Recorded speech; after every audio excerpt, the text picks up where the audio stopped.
ආයුබෝවන් කියලා ඔයාලා හැමෝම හරි ආදරෙන් මගේ channel එකට පිළිගන්නවා. මේ වීඩියෝ එක නම් මාසයක් විතර පරණ වීඩියෝ එකක්.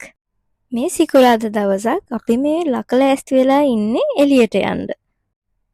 මේ ගමන අපි දෙන්නටම පොඩක් විශේෂ දවසක් වුණා සහ විශේෂ ගමනක් වුණා. මං ඇයි විශේෂ වුනේ කියලා ඔයාලට වීඩියෝ එක අන්තිමේදී කියන්නම්කෝ. අපේ ගෙවල් ළඟම ඉතින් නවත්තලා තිබ්බ පොඩි යාළුවෙකුත් හම්බුණා. එයා මාර ලස්සනයි. ඔයාලා නම දන්නවනම් මෙයාගේ කමෙන්ට් එකක් දාන්න අමතක කරන්න එපා. අපේ ගෙදර වාහන පිස්සුව නම් ගොඩක්ම තියෙන්නේ හස්බන්ඩ්ට. හැබැයි එයා ඔක්කොම වාහන වලට ආස නැහැ. එයා ආසිකම එක වාහනයකට විතරයි. ඒ වුණාට ඉතින් අනිත් වාහන ගැන ඔක්කොම දන්න. ওই වාහනය දැක්කත් මට ඒකේ එන්ජින් එකේ ඉඳන් හැමදේම කියලා දෙනවා. දැන් එයාගෙන් අහගෙනම ඉඳලම මට ගොඩක් දේවල් දැන් ඇත්තටම වාහනික තේරෙනවා. එයා කියනවා අහන් ඉඳලම.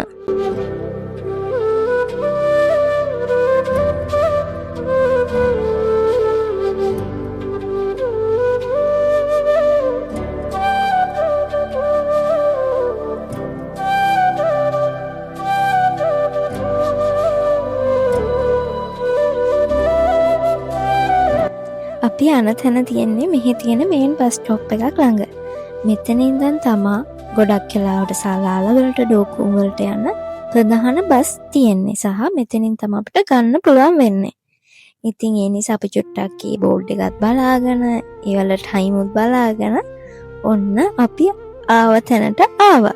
අපි මේ ඇවිල්ලා ඉන්නේ මිහියා එනන් දන්න රුසෙල් පාක් එකට. මට කියන්න අමතකුණානේ. ඇයි අපිට මේ ගමන විශේෂ වුණේ කියලා. මෙන්න මේක තමයි හේතුව.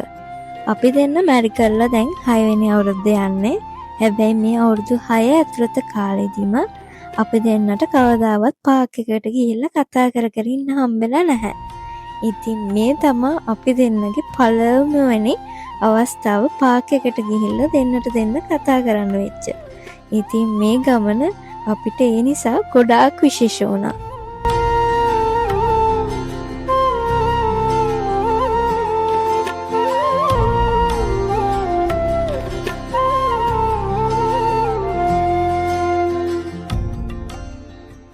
යනවා ඉස්සෙල්ලා කිව්වට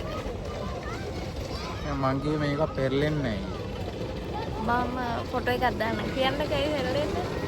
මම හිතන විදියට මාවත් ඉස්සෙල්ලාම එන මේ චකිතෙන් හිටිය අම්මෝ මේ යනවා පිස්සු වගේ යන්නේ මේ ළමයි.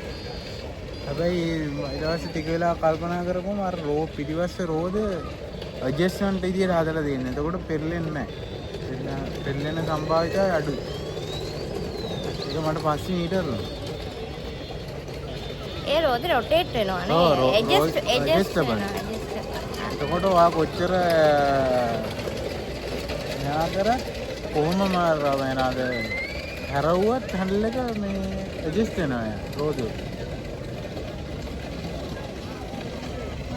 ඔය දෙක ගැන පවසන්න. මේ ඇවිල්ලා මෙහෙට තියෙන රස්සෙම පීක් එක යන කාලේ. හැබැයි දැන් දේශගුණය වෙනස් වෙලා. දැන් රස්සේ නෑ ටිකක් සෞම්‍යයි 20 දැනට යන්නේ. මස්කට් බලමු. 20 ඉස්සෙල්ලා 28ට නේ තිබ්බේ. 28ට බලන්න. අනේ මන්ද වෙදේක ගොඩක් 28යි. 28යි. ඒක තමයි වෙද එක ගැන අප්ඩේට් එක 28යි මේ මාර 29යි. 28යි 29 අතර යන්නේ. හැබැයි මේ කාලෙට සාමාන්‍යයෙන් යන්න ඕන 38ක් 38 නෑ මං කිය රෑට වගේ දවල්ට 40 45 යනවා. 30 ගණන් යනවා සාමාන්‍යයෙන් රෑට 36 37 ඕක ගණන් තමයි යන්නේ. ඒ වුණාට දැන් 29යි දැන් වෙනස් වෙලා. ඔව් අද වෙනස් වෙලා. දැන් එළි ඉන්න පුළුවන් මට්ටමේ තියෙනවද? ප්‍රශ්නේ නෑ. නැත්නම් අපි ඔක්කොම එළියට බහින්නෙම නෑ අපිට. ඔව් අපි මේ කාලේට කොහොමද එළියට බහින්නේ? එච්චර රස්නේ. අපි යනවා දැන් තේ කප්. යන්න තේ කප් බොන්න. දැන් ආවිලේ නම් තේ කප්.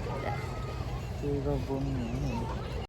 අපිට ඉතින් කොහෙ ගියත් නැතුවම බැරිද චායනේ. ඉතින් මෙහෙ ඇවිල්ලත් මම කිව්වා අපි චාය එකක් බොමු කියලා. හැබැයි මෙයා කිව්වා චායි එක රස තියෙයිද දන්නේ නැහැ. හරි කමන්නේවා කියන නිසා බොමු කියලා.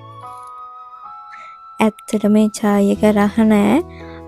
මට ඉතින් කරගන්න දෙයක් නැහැ. මොකද හස්බන්ඩ් කිව්වනේ මුලින්ම ඒක රස නැති වෙයි කියලා. ඉතින් එයත් හරි අමාරුවෙන් බිව්වේ මාත් හරි අමාරුවෙන්. මොකද ඉල්ලපු මිනිස්සයා නොබී ඉන්න බෑනේ.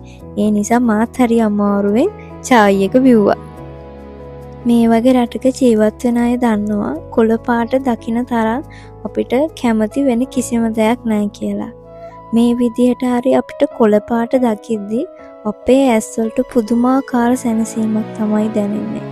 ඇස්වලට විතරක්මත් නෙමේ අපේ හිතට, ගතට, මනසට මේ හැම දෙයකටම පුදුමාකාර සැනසීමක් දැනෙනවා.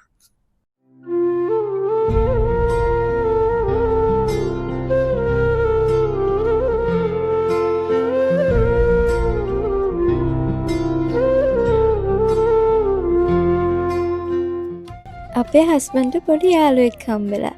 අපි දෙන්න හිමි යද්දි මෙන්න චූටි කුරුමිනියෙක් අපිත් එක්කම එනවා. ඉතින් අපි දෙන්න හිතුවා එයා මෙහිම දිගටම ගියොත් කවුරු හරි අහක බලාගෙන ආවොත් අනිවාර්යෙන්ම පෑගෙනවා. ඒ නිසා අපි දෙන්න හිතුවා පොඩි කොලයක් අරන් එයාව පැත්තකින් තියනවා කියලා. මේ ලෝකේ අපි හැමෝටම අයිති තැන. අපිට විතරක් නෙමෙයි මේ හැම සතෙක්ටම මේ ලෝකේ අයිති. ඒ නිසා සත්වන්ට ආදරය කරන්න, කරුණාව දක්වන්න.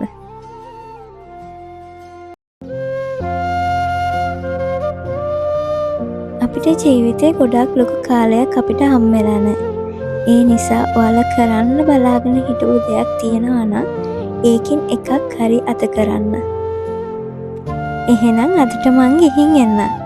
ඔයාලටත් කරන්න හම්බුනේ නැති කරන්න බලාපොරොත්තු වෙන දෙයක් කරන්න හම්බෙන්න කියලා මම ප්‍රාර්ථනා කරනවා.